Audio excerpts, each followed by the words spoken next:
Chapter 27. Favor shown by giving Bhagavad and Vishnu Sahasranam, Dikshit's Vittal Vision, Gita Rahasya Khapar Days.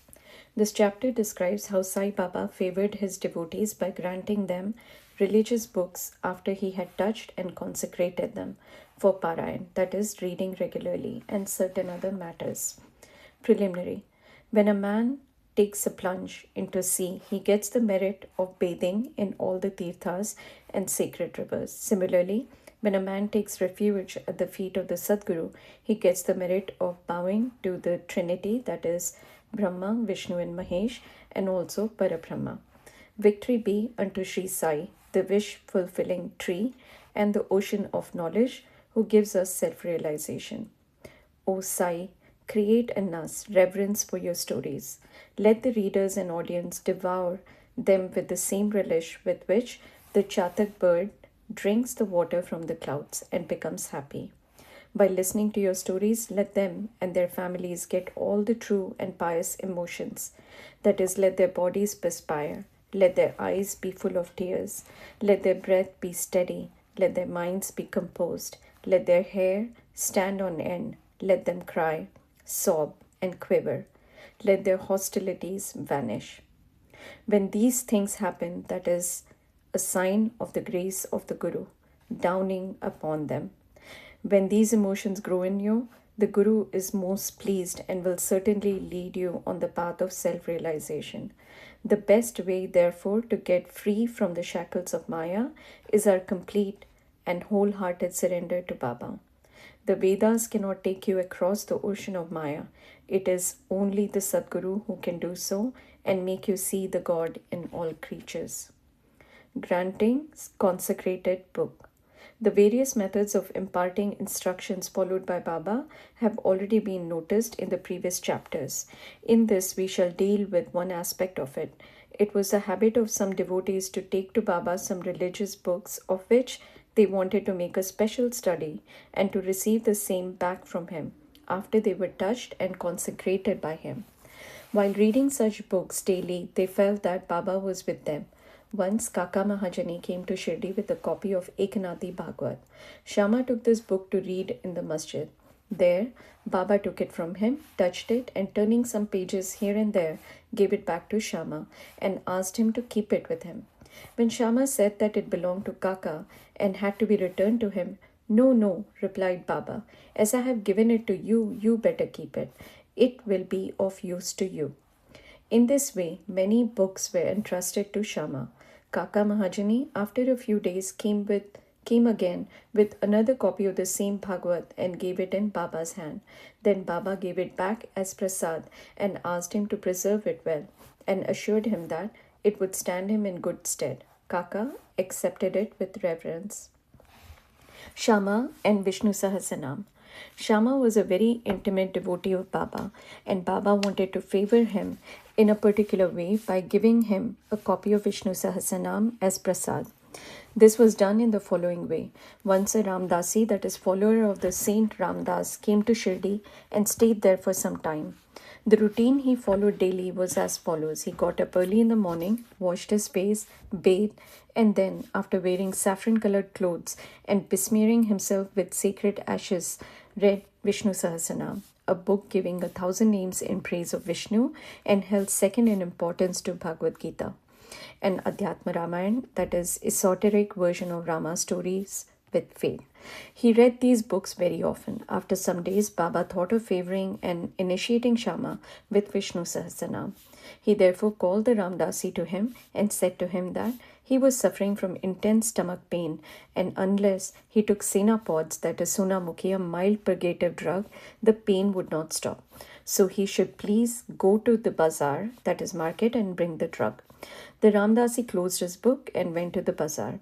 Then Baba came from his seat to Ramdasi's place of reading and took out the copy of Vishnu Sahasranam, and after coming back to his seat said to Shama, "Shama, this book is very valuable and efficacious, so I present it to you. You read it. Once I suffered intensely and my heart began to palpitate and my life was in danger. At that critical moment, I hugged this book to my heart, and then Shama, What a relief it gave me. I thought that Allah Himself came down and saved me. So I give this to you. Read it slowly, little by little. Read daily one name at least, and it will do you good. Shama replied that he did not want it and that the owner of it, the Ramdasi, who was a bad tempered, obstinate, and irritable fellow, would certainly pick up a quarrel with him. Besides being a rustic himself, he could not read distinctly the Sanskrit, that is Devanagari script, text of the book. Shama thought that Baba wanted to set him against the Ramdasi by this act of his, but he had no idea what Baba felt for him. Baba must have thought to tie the necklace of Vishnu Sahasranam round the neck of Shama, as he was an intimate devotee, though a rustic, and thus save him from the miseries of worldly existence. The efficacy of God's name is well known. It saves us from all sins and bad tendencies, frees us from the cycle of births and deaths. There is no easier sadhana than this. It is the best purifier of our mind. It requires no paraphernalia and no restrictions. It is so easy and so effective. This sadhana Baba wanted Shama to practice, though he did not crave for it. So Baba forced this on him. It is also reported that long ago, Eknath Maharaj similarly forced this Vishnu Sahasranam on a poor Brahmin neighbor and thus saved him. The reading and study of this Vishnu Sahasranam is a broad, open way of purifying the mind, and hence Baba thrust this on his devotee Shama. The Ramdasi returned soon with the Senapods. Anna Chinchnikar, who was then present and wanted to play the part of Narad, the celestial rishi, who was well known for setting up confrontations between gods and demons and vice versa, informed him of what had happened. The Ramdasi at once flared up. He came down at once on Shama with full fury. He said that it was Shama who said Baba to send him away under the pretext of stomachache for bringing the medicine, and thus took away the book. He began to scold and abuse Shama and remarked that if the book was not returned, he would dash his head. Shama calmly remonstrated with him, but in vain. Then Baba spoke kindly to him as follows: O Ramdasi, what is the matter with you? Why are you so turbulent? Is not Shama our boy? Why do you scold him unnecessarily? How is it that you're so quarrelsome? Can you not speak soft and tender words? You read these sacred books daily, and still your mind is agitated, and your passions uncontrolled. What sort of a Ramdasi are you? You ought to be indifferent to all these things. Is it not strange that you should possess this book so strongly? A true Ramdasi should have no mamata, that is attachment, but have samata, that is equality towards all. You are now quarreling with Shama for a mere book. Go take your seat. Books can be had in plenty with money, but not men. Think well and be considerate. What worth is your book? Shama had no concern with it. I took it up myself and gave it to him. You know it by heart.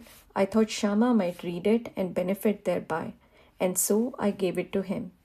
How sweet were these words of Baba, soft, tender, and nectar-like.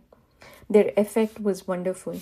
The Ramdasi calmed down and said to Shama that he would take Pancharatni Gita in return. Shama was much pleased and said, Why one? I shall give 10 copies in return. So the matter was ultimately settled. The question for consideration is, why should the Ramdasi press for Pancharatni Gita, a book for which he never cared to know, and why should he, who daily read religious books in the masjid in front of Baba, quarrel with Shama before him? We do not know how to apportion the blame and whom to blame. We only say that, had this incident not happened, the importance of the subject, the efficacy of God's name, and the significance of Vishnu Sahasranam would not have been brought home to Shama. So we see that Baba's methods of teaching and initiating was unique.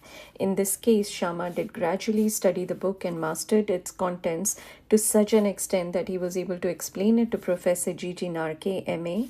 of the College of Engineering, Pune, the son-in-law of Shriman Bhuti and a devotee of Baba. Vitthal Vision. One day, while Kakasaheb Dikshit was in meditation after his morning bath in his vada at Shirdi, he saw a vision of Vittal. When he went to see Baba afterwards, Baba asked him, "Did what Vittal Patil come? Did you not see him? He is very elusive. Hold him fast, otherwise he will give you the slip and run away." Then at noon, a certain hawker came there with 20 or 25 pictures of Vittal of Pandharpur for sale.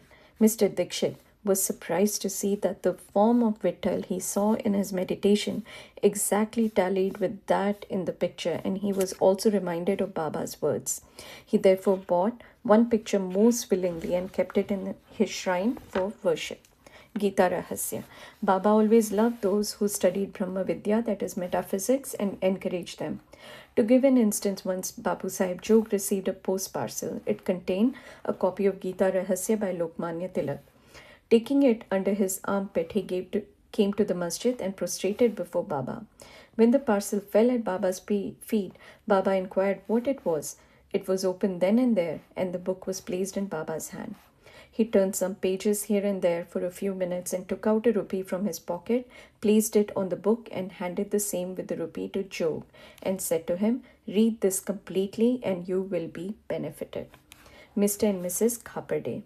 Let us close this chapter with the description of the Khapardes. Once, Dada Sahib Khaperde came with his family and lived in Shirdi for some months. The diary of his stay has been published in English in the Sri Sai Leela magazine, 1 volume. Dada Sahib was not an ordinary man. He was the affluent and the most famous advocate of Amravati Berar and was a member of the Council of State, Delhi. He was intelligent and a very good speaker. Still, he dared not open his mouth before Baba. Most devotees spoke and argued with Baba off and on, but only three, Khaperde, Nulkar, and Bhoti, kept always silent. They were meek, modest, humble, and good-natured. Dada Sahib, who was able to expound Panchadashi, that is well-known Sanskrit treatise on the Advait philosophy by the famous Vidyaranya, to others, uttered no word when he came to the masjid before Baba. A man, however learned he may be, even in Vedas, fades away before one who has realized Brahma and becomes one with it. Learning cannot stand before self-realization. Dada Sahib stayed for 4 months, but Mrs. Khaperde stayed for 7. Both were highly pleased and with their Shirdi stay. Mrs. Khaperde was faithful and devout and loved Baba deeply. Every noon, she brought Nevedya herself to the masjid, and after it was accepted by Baba, she used to return and take her meals. On seeing her steady and firm devotion, Baba wanted to exhibit it to others. One noon, she brought a dish containing sanza, that is wheat pudding, puris, rice, soup, and kheer, that is sweet rice, and other sundry articles to the masjid. Baba, who usually waited for hours, got up at once, went up to his seat, and removing the cover from the dish, began to partake of the things zealously. Shama then asked him, "Why this partiality? At times you throw away dishes of others and do not care to look at them, but this appeals to you earnestly. Why is the dish brought by this lady so sweet? This intrigues us," Baba then explained. "This food is really extraordinary. In former birth, this lady was a merchant's fat cow, yielding much milk. Then she disappeared and took birth in a gardener's family, then in a Kshatriya family, and married a merchant. Then she was born in a Brahmin family. I saw her after a very long time. Let me take some sweet morsels of love from her dish." After saying this, Baba did full justice to her dish, washed his mouth and hands, belched out as he was fully satisfied, and resumed his seat. Then she bowed down and began to shampoo Baba's legs, and he began to talk with her and knead her arms, which were shampooing his legs. On seeing this reciprocal service, Shama began to joke and said, "It is going on well. It is a wonderful sight to see God and his bhaktas serving each other." After being pleased with her sincere service, Baba asked her in low and fascinating tone to chant Rajaram, Rajaram, then and always, and said, "If you do this, your life's object will be achieved. Your mind will attain peace and you will be immensely benefited." To persons unfamiliar with spiritual matters, this might appear as a polite gesture, but really it was not so. It was a case of what is technically called Shakti Pat, that is, transference of power from the Guru to the disciple. How effective were Baba's words! In an instant, they pierced her heart and remained there. This case illustrates the nature of the relations that should subsist between the Guru and the disciple. Both should love and serve each other as one. There is no distinction nor any difference between them. Both are one, and one cannot live without the other. The disciple placing his head at Guru's feet is a gross or outward vision. Really and internally, they are both one and the same. Those who see any difference between them are yet unripe and not perfect. Bow to Sri Sai, peace be to all.